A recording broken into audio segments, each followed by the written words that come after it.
Yara Okafor built her fiancé's tech startup from nothing. 3 years of sacrifice, unpaid labor, and unwavering loyalty. Then he traded her for an investor's daughter the moment success arrived. Shattered, she accepted a marriage proposal from his failure nephew, a quiet man offering peace without conditions. But when her ex's empire collapses overnight, Yara discovers the truth. Her gentle husband isn't a failure. He's Korea's most feared underground CEO. And he's been playing the long game all along. Hey family, welcome to Real Life Hot Stories. Please subscribe and give this video a like. It truly means the world to us. Don't forget to share it with your friends and loved ones, and turn on post notifications so you never miss a new upload. Thank you so much for the support. Now sit back, relax, and let's dive into today's story. Yara Okafor stared at the engagement ring on the table between them, its diamond catching the cold kitchen light. Min-jae wouldn't look at her. He kept his eyes on his phone, scrolling through messages she couldn't see. Say it again, she whispered. Say it to my face this time. Min-jae finally looked up, his jaw tight. Chairwoman Han made it clear. The investment, all of it, comes with a condition. Her daughter. That's the deal, Yara. Her daughter. Yara's voice cracked despite her effort to stay composed. You're calling off our engagement for a business deal? It's not that simple. Then make it simple, Min-jae. She stood, her hands trembling against the table edge. We built this company together. 3 years. Every pitch deck, every product strategy, every sleepless night, that was us. That was me helping you. He rubbed his face, the gesture she once found endearing now seeming calculated. I know what you sacrificed. Do you? Yara felt something break inside her chest. I turned down jobs in London. I stayed in Seoul on tourist visas because you said we'd get married soon. I worked without salary because you promised equity later. I believed you. Min-jae stood too, reaching for her, but she stepped back. Yara, listen. This is temporary. Once the company stabilizes, once we go public. Temporary. She laughed, but it came out like a sob.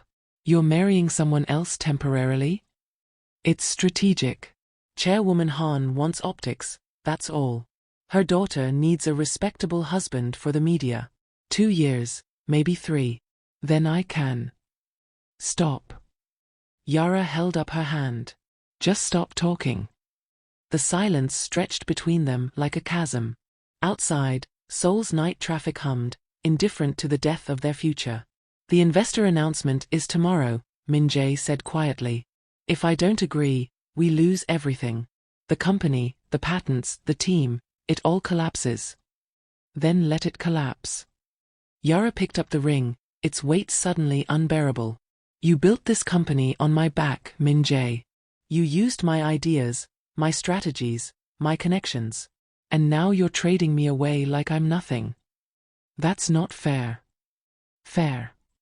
She placed the ring in his palm, closing his fingers around it. You want to know what's not fair? I loved you when you had nothing. I stayed when everyone else left. And you repay me by selling our future for venture capital. Min-jae's face twisted with something that might have been guilt. You don't understand how business works. Sometimes you have to make difficult choices. No. Yara grabbed her jacket from the chair. Sometimes you have to choose between what's profitable and what's right. You just showed me who you really are. Where are you going? She looked at him one last time, memorizing the face of the man she thought she knew. Away from you. Before we continue with what happens next, if you're already feeling this story, go ahead and hit that subscribe button. Drop a comment and tell me, have you ever been betrayed by someone you completely trusted? Now let's see how Yara's life is about to change forever. 3 months earlier, everything had been different. Yara remembered the night Min-jae proposed, his hands shaking as he opened the small velvet box in their cramped apartment. They'd been celebrating their first major client contract, and the future seemed bright with possibility. We did it, he'd whispered, pulling her close. We're going to build something incredible together. She'd believed him. God, how she'd believed him. The early days had been hard but hopeful. Yara worked 16-hour days, designing user interfaces and crafting go-to-market strategies, while Min-jae handled the technical development. She'd been the one to land their first 3 clients through her network from business school. She'd been the one to redesign their entire product after the initial launch failed. "You're the secret weapon," Min-jae used to tell her, kissing her forehead while they worked through another midnight. "This company would be nothing without you." But as the startup gained traction, things shifted. Min-jae started attending networking events without her. He joined exclusive entrepreneur clubs that felt increasingly uncomfortable with her presence. The whispers were subtle but constant. Colleagues surprised that she was really the co-founder, investors asking if she was just the designer, clients requesting to speak with Min-jae directly about strategy decisions she'd made. "They're old-fashioned," Min-jae would say, dismissing her concerns. "Once we're bigger, it won't matter." Except it did matter. Her visa applications kept getting rejected despite her relationship with Min-jae and her clear contributions to a growing Korean company. She'd spent thousands of dollars on lawyers who couldn't explain why her case was so difficult when others with less impressive credentials sailed through the process. "After we're married, it'll be automatic," Min-jae assured her. "Just a few more months." Those months turned into a year, then 2. Always another excuse, another delay, another reason why now wasn't the right time for the wedding. But the engagement was real, he insisted. The commitment was real. Until the day Chairwoman Han walked into their office. Yara had been in the conference room preparing for the pitch when she saw the woman arrive. Elegant, commanding, accompanied by assistants who moved like soldiers. Min-jae's entire demeanor changed in her presence. He became smaller, more eager to please. The pitch went perfectly. Yara watched Min-jae present the strategies she'd developed, the market analysis she'd compiled, the vision she'd articulated in countless late-night conversations. He was brilliant at selling her ideas as his own. When Chairwoman Han agreed to invest, the office erupted in celebration. Champagne appeared from somewhere. The team cheered. Min-jae lifted Yara and spun her around, his eyes bright with triumph. "We made it," he shouted over the noise. "We actually made it." But later that afternoon, everything changed. Chairwoman Han requested a private meeting. Just her and Min-jae. No Yara, no other executives. The door closed, and Yara felt a cold weight settle in her stomach. She tried to focus on work, but her eyes kept drifting to that closed door. An hour passed. Then 2. When Min-jae finally emerged, his face was pale. "I need to think," he muttered, grabbing his coat. "Don't wait up." He didn't come home until 3 in the morning. And when he did, everything Yara had built came crashing down. Now, 2 weeks after that terrible night, Yara moved through Seoul like a ghost. She'd resigned from the startup, ignoring Min-jae's panicked calls and emails begging her to reconsider. She took a temporary consulting job with another tech company, something to pay bills while she figured out what came next. The apartment she found was small, tucked away in a quiet neighborhood far from the tech scene. She avoided places where she might run into mutual friends or former colleagues. She especially avoided social media, where Min-jae's engagement to Hon Ji-woo was trending across Korean news sites. Tech's new power couple, one headline read. Another called it, a match made in boardroom heaven. No one mentioned the woman who'd been erased from the narrative. Yara was leaving a convenience store one evening when she collided with someone on the narrow sidewalk. Her bag fell, spilling groceries across the pavement. "I'm sorry," a quiet male voice said. "Let me help." They both crouched to gather the scattered items. When Yara looked up, she found herself face to face with a man who seemed oddly familiar. He was perhaps 30, dressed simply in a dark sweater and jeans, with tired eyes that held something gentle. "Do I know you?" she asked. He hesitated, then gave a slight smile. "Joon-suk Park. We met once at a family dinner. You probably don't remember, there were a lot of people." Park. Min-jae's family name. Yara's stomach tightened. "You're related to Min-jae?" "Distant nephew. Very distant." Joon-suk handed her the last of her groceries. "I heard what happened. I'm sorry." Yara stood quickly, defensive. I don't need sympathy. I'm not offering sympathy. Junsook stood too, and Yara noticed he was taller than she'd first thought. I'm offering understanding. My family has a way of destroying people who don't fit their plans. There was something in his voice, a weariness, a knowing, that made Yara pause. You don't sound like you're part of that world. I'm not. By choice. He glanced down the street, then back at her. There's a cafe around the corner. Good coffee, quiet. If you want to talk to someone who won't judge, I'll be there for the next hour. He walked away before Yara could respond, leaving her standing on the sidewalk with her bag of groceries and a strange flutter of curiosity in her chest. She told herself she wouldn't go. She didn't need connection or comfort or whatever this quiet stranger was offering. But 20 minutes later, Yara found herself pushing open the cafe door.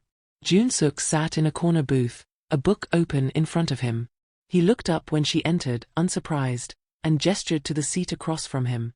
I wasn't sure you'd come, he said. I wasn't sure either. Yara sat down, ordering coffee from the server who appeared. Why did you invite me? Because you looked like someone who needed to talk to another outsider. Junsook closed his book. And because my cousin is an idiot. Despite everything, Yara almost smiled. Your cousin. Min-jae's father and mine were brothers. But the Park family has a hierarchy, and my branch fell from grace long ago. I'm the nephew no one talks about at gatherings. The failure. The disappointment. What did you fail at? Junsook shrugged. I refused to play their games. In families like mine, that's the greatest failure of all. They talked for 2 hours. Junsook had a way of listening that felt rare. No interruptions, no advice, just genuine attention. He asked about her work, her life before Seoul, her dreams beyond the wreckage of her engagement. You're talented, he said when she described her consulting projects. Why stay in Korea? You could work anywhere. I don't know anymore, Yara admitted. I came here for grad school, stayed for love, and now. She trailed off. Now I'm just here because leaving feels like giving up. Or maybe you're here because your story isn't finished yet. It was the first time since the breakup that Yara felt something other than pain or anger. Junsook's presence was calming, undemanding. He didn't try to fix her or offer empty platitudes. He just existed beside her, another person navigating the wreckage of family expectations. They started meeting regularly after that. Coffee once a week became dinner twice a week, became long walks through Seoul's quieter neighborhoods. Junsook never asked about Min-jae, never pressed for details about the betrayal. He talked about books and music and philosophy, creating space where Yara could breathe without the weight of her past. If you're still watching, smash that like button and drop a comment telling me, would you give someone like Junsook a chance, or is it too risky? Let's find out what Yara decides. 6 weeks after their first meeting, Junsook asked her to dinner at a restaurant overlooking the Han River. The evening was cool, the city lights reflecting on the dark water below. I have a strange question, he said after they'd ordered. And I want you to know there's no pressure. You can say no, and we'll never talk about it again. Yara's heart quickened. What kind of question? Junsook met her eyes directly. Marry me. The world seemed to tilt. What? Not for love. Not yet, anyway. He spoke calmly, as if proposing practical solutions to complex problems. Marry me for peace. For stability. For a fresh start away from all the people who hurt you. Junsook, we barely know each other. I know enough. He leaned forward. I know you're brilliant and kind and stronger than anyone gives you credit for. I know you deserve better than what my cousin gave you. And I know I can offer you something real, safety, respect, partnership. No lies. No ambition to sacrifice you for. Just peace. Yara's mind raced. This is insane. Maybe. But is it more insane than what you've already survived? Junsook's voice softened. I'm not asking you to love me, Yara. I'm asking you to let me protect you from a world that doesn't deserve you. Everything else can come later, or not at all. Your choice. Why would you do this? Because I recognize a kindred spirit. He reached across the table, stopping just short of touching her hand. Because I know what it's like to be devalued by people who should have treasured you. And because something in me wants to prove that not all parks are monsters. Yara looked at this quiet man who'd appeared in her life like an unexpected shelter. There was no calculation in his eyes, no hidden agenda in his posture. Just sincere offering. I need time to think, she said. Take all the time you need. But as Yara lay in bed that night, staring at her ceiling, she realized something had shifted. Junsook wasn't offering passion or romance or the fairy tale she'd once wanted. He was offering something more valuable, genuine care without conditions. 3 days later, she called him. Yes. Yes. She could hear the surprise in his voice. Yes, I'll marry you. On one condition, complete honesty. Always. About everything. There was a pause on the line. When Junsook spoke again, his voice was thick with emotion. I promise you honesty, Yara. In all things that matter. Years later, she would remember that small caveat, in all things that matter, and understand what it meant. The wedding was small, held at a district office with only 2 witnesses pulled from the waiting room. No family, no friends, no photographers. Just Yara in a simple white dress and Junsook in a dark suit, making promises to each other in front of a government official who'd performed 1,000 identical ceremonies. I do, Yara said, her voice steady. I do, Junsook echoed, and slipped a simple gold band onto her finger. They had lunch afterward at a quiet restaurant, the kind of place where nobody looked twice at newlyweds. It should have felt sad or hollow, but instead Yara felt something unexpected, relief. What now? She asked over wine. Now we build a life, Junsook said simply. On our own terms. He'd arranged for her to move into his apartment, a modest space in an older building far from Seoul's glamorous districts. Yara had expected something stark or temporary, but instead found a home filled with books, plants, and warm lighting. Make it yours too, Junsook said, showing her the spare room he'd already converted into an office space. Whatever you need. The first few weeks of marriage were strange but comfortable. They moved around each other with careful politeness, establishing rhythms and boundaries. Junsook worked from home most days, his office door closed during business hours. Yara took on more consulting projects, grateful for the distraction. But there were oddities she couldn't ignore. Phone calls that Junsook never answered when she was in the room. Text messages that made his expression go cold and unreadable. A steady stream of deliveries, sealed envelopes, small packages, that he accepted at the door with quiet thanks to men who seemed more like guards than couriers. Once, coming home late from a client meeting, Yara saw 3 men in expensive suits bowing deeply to Junsook in their building's lobby. Not the casual bow of acquaintances, but the profound bow of subordinates to superior authority. Junsook noticed her watching. Old friends, he said simply. From university. But Yara had seen enough of Korean business culture to know that bow meant something more. Another time, she woke in the middle of the night to find Junsook standing by the window, speaking in rapid Japanese on his phone. His voice was different. Harder, commanding, nothing like the gentle man who made her coffee every morning. He ended the call when he sensed her watching, his expression softening immediately. Sorry. Did I wake you? Who was that? Work emergency. It's handled. He came back to bed, but Yara felt the tension radiating from his body even as he settled beside her. She wanted to ask more, to push past the careful walls he maintained. But something held her back. Maybe fear of shattering the peace they'd built, maybe intuition that some doors, once opened, couldn't be closed again. Their marriage existed in a strange liminal space. They were kind to each other, considerate, even affectionate in small ways. Junsook remembered how she took her coffee. Yara learned which books to leave by his chair. They cooked dinners together, watched movies, talked about everything except the questions hovering between them. At night, they slept in the same bed, but with careful space between them. Junsook never pushed for more, and Yara was grateful. This was a partnership of healing, not passion. But sometimes in the early morning light, She'd wake to find him watching her with an expression of such fierce protectiveness that it made her breath catch. "What are you thinking?" she'd asked once. "That you're safer than you know," he'd replied, which wasn't really an answer at all. 3 months into their marriage, Yara received a message from her former colleague at Min Jae's startup. "Have you seen the news? Everything's falling apart." Her hands shook as she opened her laptop. The headlines were brutal. Min Jae's company was under investigation for financial irregularities.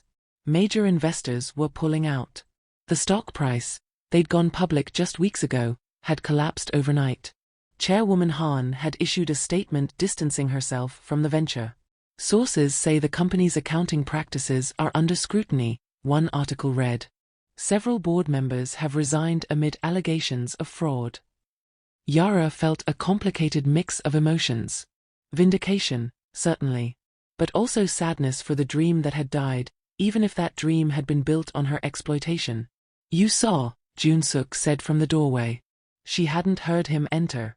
"Did you know this was going to happen?" He moved to sit beside her, his expression unreadable. "I knew consequences were coming." "That's not an answer." Jun-suk was quiet for a long moment. "Some questions have answers you're not ready to hear yet." Before Yara could press further, his phone rang. He glanced at the screen, and something shifted in his face. "I have to take this." He left the room, but this time Yara followed quietly. She stood outside his office door, ashamed of her eavesdropping but unable to stop herself.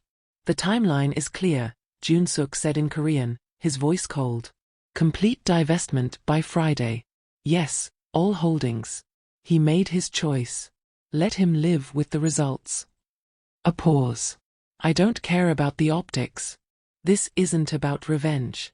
This is about correction. People need to understand there are consequences for treating others as disposable." Another pause, longer this time. "My wife is not your concern. She's protected. That's all anyone needs to know. Yes. Complete it." Yara backed away from the door, her mind reeling. My wife. Protected. Complete it. What had she married into? That evening, Jun-suk announced they'd been invited to a shareholder meeting at Min Jae's company. "You don't have to go," he said carefully. "But if you want closure, this might provide it." "Why would we be invited?" "I hold some shares. Through various holdings."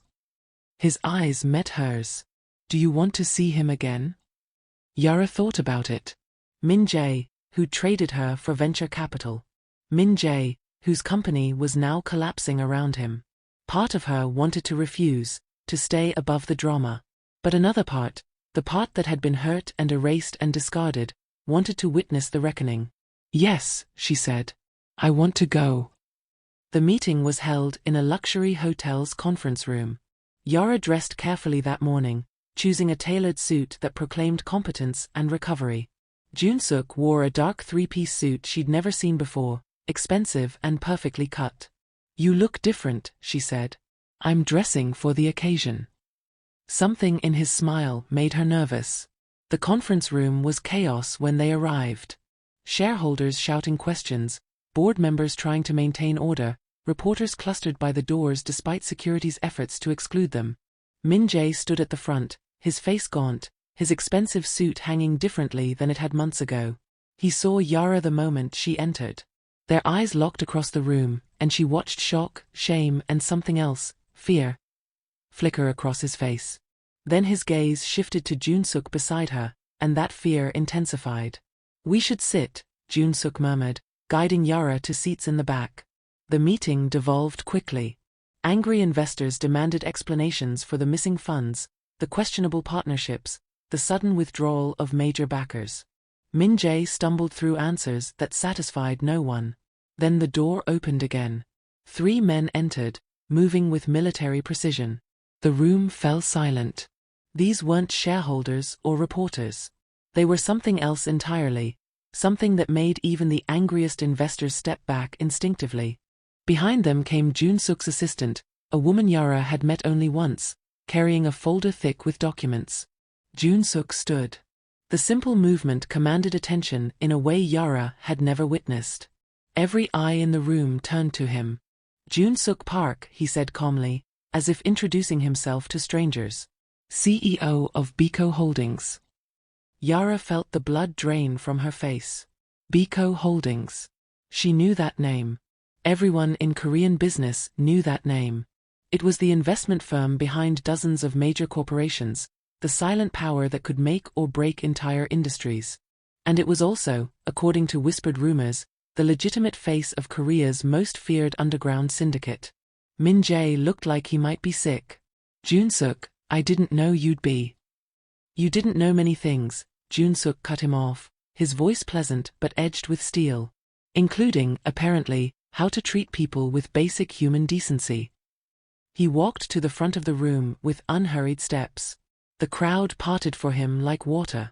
Make sure you're subscribed because what happens next is the moment everyone's been waiting for. Comment below, do you think Min Jae deserves what's coming? Let's continue. Biko Holdings holds 35% of this company's debt, Jun-suk announced. Acquired through various instruments over the past 3 months. We're calling it due. Immediately. The room exploded. Shareholders shouted protests. Board members demanded to see documentation. Min Jae gripped the podium like it was the only thing keeping him upright. You can't do that, Min Jae said, but his voice wavered. The terms. The terms included clauses about financial mismanagement and breach of fiduciary duty. Both conditions have been met. Jun-suk's assistant distributed folders around the room. You'll find everything documented. Bank records, email trails, witness statements. You built this company on someone else's back, Min Jae. And when she became inconvenient, you traded her away like she was nothing. Every eye in the room turned to Yara. She sat frozen, understanding crashing over her in waves. This wasn't chance. This wasn't coincidence. Jun-suk had orchestrated everything. The investment withdrawals, the audits, the legal pressure, all of it originated from holdings I control, Jun-suk continued. Not out of revenge. Out of correction. You needed to learn that people aren't disposable assets. Min Jae found his voice, though it shook. She's your wife? You married her to get revenge on me. No. Jun-suk's voice went dangerously soft. I married her because she deserved better than you. The rest was just business. He turned to address the full room. Biko Holdings is dissolving its position in this company. We're divesting completely by end of week. I suggest other investors do the same. It was a death sentence. Without Biko's backing, the company would collapse within days. Jun-suk, please. Min Jae stepped forward, desperation clear. We're family. Family. Jun-suk's laugh was cold. You've spent years calling me the family failure. The nephew who couldn't cut it in the real park business. Did you ever wonder where I actually was while you were climbing your little startup ladder? He moved closer to Min Jae, and Yara saw her husband's true nature emerging. Powerful, ruthless, terrifying. I was building an empire. Not the flashy kind you wanted, but the kind that actually matters. The kind that controls supply chains and political access and financial infrastructure. While you were begging for venture capital, I was buying the people who decide which ventures get capital. Min Jae's legs seemed to give out. He sank into a chair, face ashen. You treated Yara like a resource to be leveraged and discarded when a better deal came along, Jun-suk said quietly. So I treated you exactly the same way. How does it feel? The room was silent except for the sound of reporters frantically typing on their phones. Jun-suk turned to his assistant. File the papers. We're done here. He walked back to Yara, and when he reached her, his expression transformed, softening into the gentle man she'd come to know. Ready to go home? Yara stood on shaking legs. She looked at Min Jae, who stared at her with shocked betrayal, as if she'd been the one to wrong him. You knew, she said to Jun-suk as they left the room. From the beginning, you knew everything. Yes. You married me to destroy him. Jun-suk stopped in the hallway, turning to face her. No. I married you because I wanted to. Destroying him was just something that needed doing anyway. That's not an answer. Yara. He took her hands, his grip warm and steady. Did I know who you were when we met? Yes. Did I know what he'd done to you? Yes. Did I plan to make him pay for it?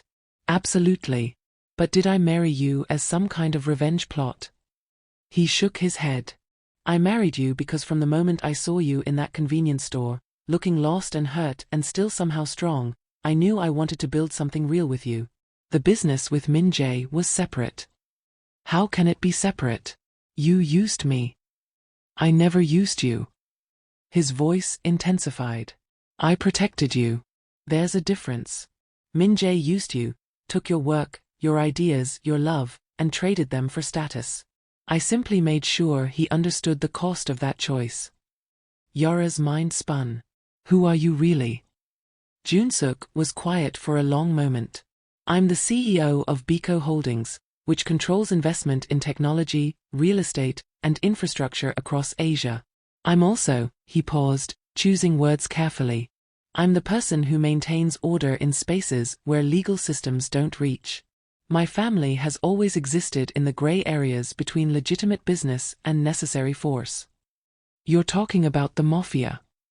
I'm talking about power structures that predate modern law. Yes. He didn't flinch from the word. But I've never lied to you about who I am. I just didn't burden you with details before you were ready. And now I'm ready. Now you've seen what I can do. Junsuk's thumb brushed across her knuckles. And you get to decide if you can live with that reality. I won't blame you if you can't. Yara looked at this man who'd shown her kindness, who'd married her without demands, who'd apparently torn apart her ex-fiancé's entire world as casually as someone might close a business deal. She should be terrified. She should run. Instead, she felt something unexpected, safe. The apartment, she said slowly. The quiet life, the books, the coffee in the morning. That's real. Completely real. That's who I am with you. And the rest of it? The power, the fear in people's eyes. That's who I have to be for everyone else. Junsuk's expression was vulnerable in a way she'd never seen. With you, I get to just be Junsuk. If you'll let me. Yara thought about the past months. The peace she'd found in their quiet routines. The way he'd never pushed, never demanded, never made her feel like anything less than an equal partner. The way he'd protected her without asking for gratitude or recognition. I'm not saying I forgive the deception, she said finally. But I'm not running either. Relief flooded Junsuk's face. That's all I ask. They drove home in silence, but it wasn't the uncomfortable kind. Yara's mind processed everything. The revelations, the power dynamics, the elaborate reckoning she'd just witnessed. By the time they reached their apartment, she'd made peace with the complexity of the man she'd married. What happens to Min Jae now? She asked as they settled on the couch. His company will declare bankruptcy within a week. He'll lose everything. His reputation, his connections, his access to capital markets. But he won't be harmed. I don't do that unless absolutely necessary. And Chairwoman Han? Already distanced herself. She reads the room well. She'll survive. Junsuk poured them both tea. The investment world is small. Within a month, everyone will know what happened and why. Min Jae will be a cautionary tale.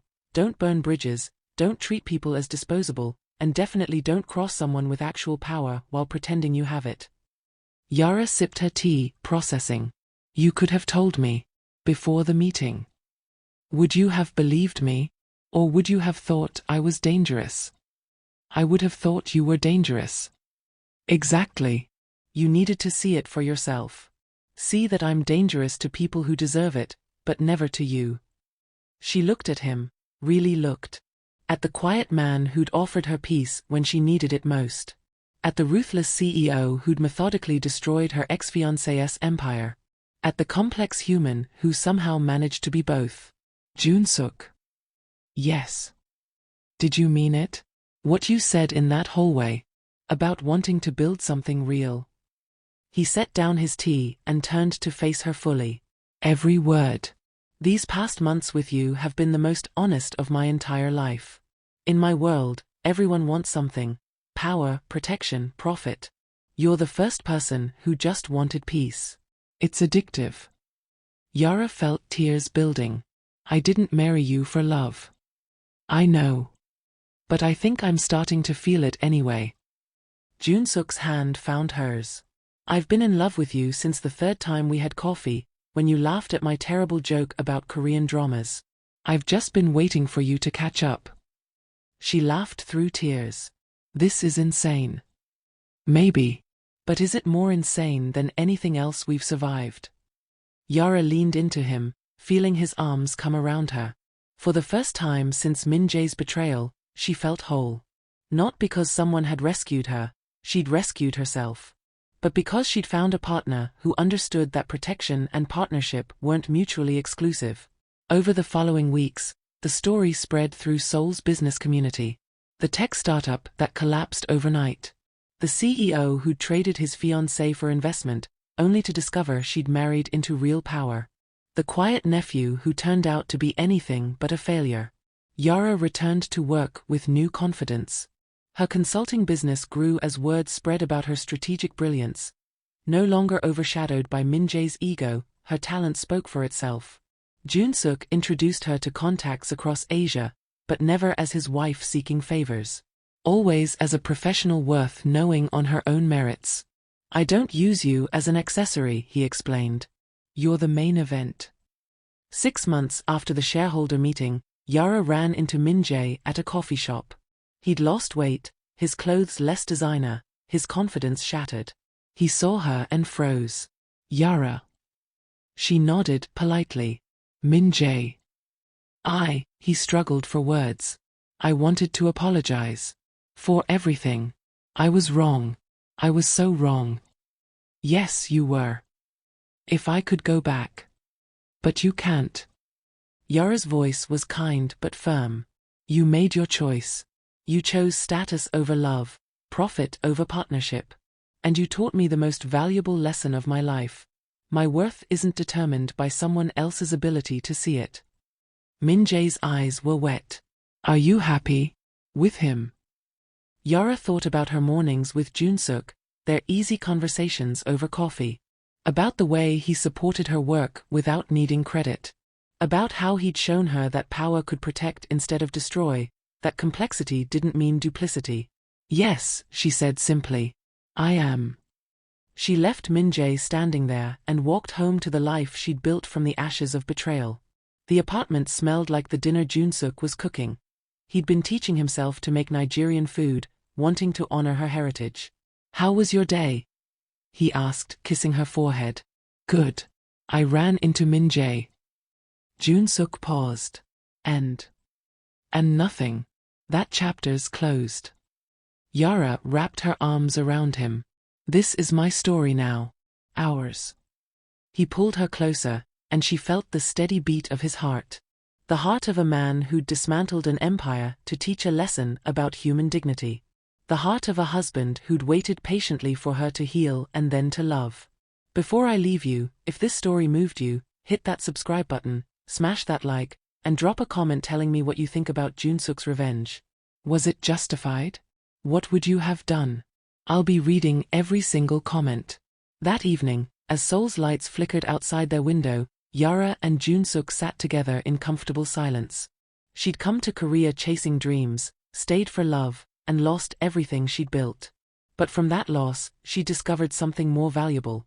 Her own strength, her own worth, and a partner who'd chosen her not for what she could provide, but for who she was. Some people trade love for power. Others become powerful because they never sell love at all. Junsook had taught her that real power isn't about status or wealth or control. Real power is choosing to protect, choosing to honor, choosing to build with someone rather than on top of them. And Yara had learned that sometimes the greatest revenge isn't destruction. It's building a life so authentic and full that the people who undervalued you become irrelevant to your story. What are you thinking about? Junsook asked. Yara smiled, lacing her fingers through his. I'm thinking that I married a stranger to escape pain. And somehow I found home. He kissed her temple. You didn't find home. You brought it with you. I just provided the address. Outside, Seoul continued its endless motion. Somewhere in the city, Min Jae was learning to live with consequences. Somewhere, Chairwoman Han was calculating her next move. Somewhere, the business world was still obsessed with status and appearances. But in a modest apartment in an unfashionable neighborhood, two people who'd both been underestimated by those who should have known better were building something real. Something honest. Something that couldn't be bought or sold or traded for a better deal. Because they'd both learned the same hard lesson: the people who matter aren't those who see your potential. They're those who see your humanity and choose to honor it, every single day, without conditions or calculations. And that, Yara thought as she settled into Junsuk's embrace, was worth more than any venture capital in the world. We've come to the end of the story. I hope you enjoyed it. Leave a like and subscribe to my YouTube channel for more interesting stories.